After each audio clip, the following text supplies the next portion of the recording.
nor because of the phenomena that everyone sees,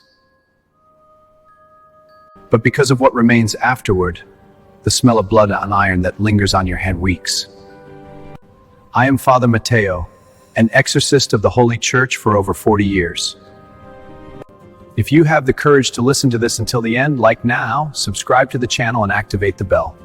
Because what I'm about to tell you is one of the most brutal exorcisms I've faced. It was 1997. A small village in Andalusia, Spain. I received an urgent letter from the local parish priest. It said, "Father Mateo, come quickly. There's something here that no doctor can cure." The woman's name was Lucia. She was 34 years old, a primary school teacher and the mother of 2 girls.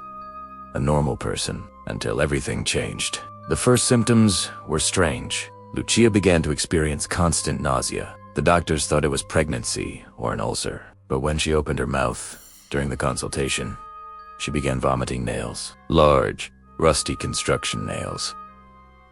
One after another, as if she'd had them inside her stomach forever. Her family took her to the hospital.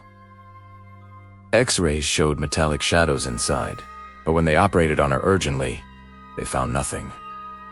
The nails simply disappeared. When I arrived at the house, the atmosphere was suffocating. Lucia was locked in a room, bound with blessed straps. Her husband was crying at the door. "Father, she's not my wife anymore." She speaks with a man's voice and says horrible things.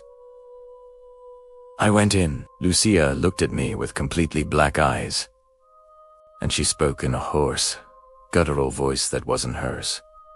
"Mateo, you arrived too late. She's already mine, and you won't be able to take her from me."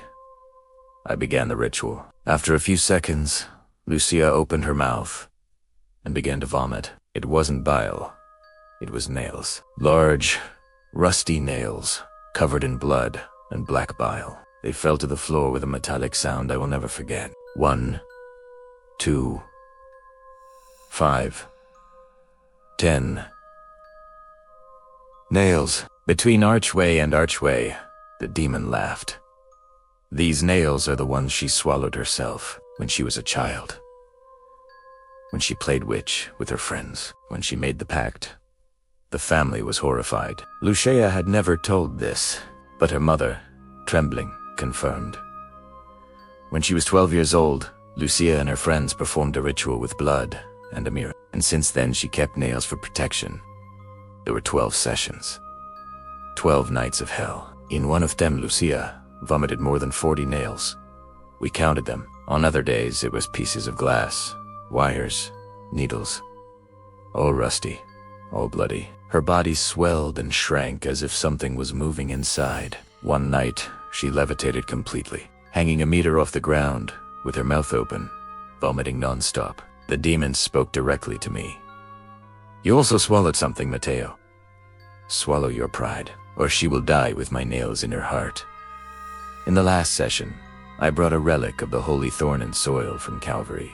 I placed the relic in her mouth while praying Psalm 91 without stopping. Lucia began to convulse violently. An inhuman scream escaped her throat, and then she vomited the last nail. A huge nail, about 20 centimeters long, covered in black blood. Then, silence. Lucia fainted. When she woke up, she cried like a child. She remembered nothing. The doctors examined her afterward. Her stomach was completely healthy. Today, Lucia lives in peace. She has grandchildren, but she keeps a small wooden box at home with all the nails she vomited. It says, it's to remind us that evil enters through small doors, and that sometimes what we swallow as children kills us when we are adults. If this story left you breathless, like it now, subscribe and comment below.